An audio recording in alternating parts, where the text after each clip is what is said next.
Most people spend their entire lives chasing money, but they never stop to ask one simple question. What is it? You think that paper in your pocket has value? You are wrong. Money is just a collective hallucination. It is trust, and that trust is being abused by the people who write the rules. Let me explain the biggest magic trick in history. It's called Fractional Reserve Banking. When you put $1,000 in the bank doesn't keep it in a vault for you. No, they are allowed to lend that money out 10 times over. They lend out money that does not exist.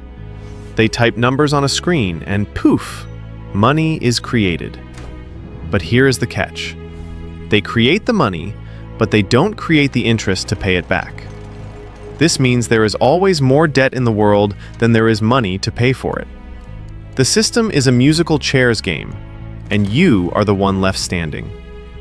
So why doesn't the system collapse? Because they need you to stay in debt.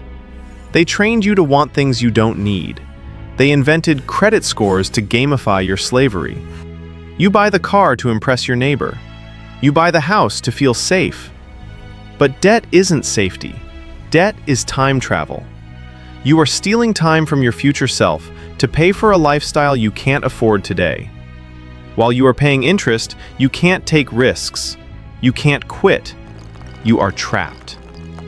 But the rich, they play a different game. The poor use debt to buy liabilities, things that eat money. The rich use debt to buy assets, things that print money. When a wealthy person borrows, they use the bank's fake money to buy real assets, like real estate or businesses. They let inflation pay off their debt for them.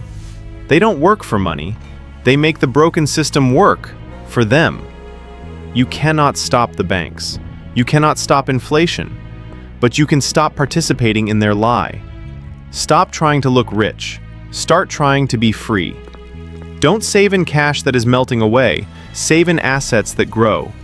The game is rigged, but now that you know the rules, you can finally start winning. Hit subscribe if you are ready to leave the matrix.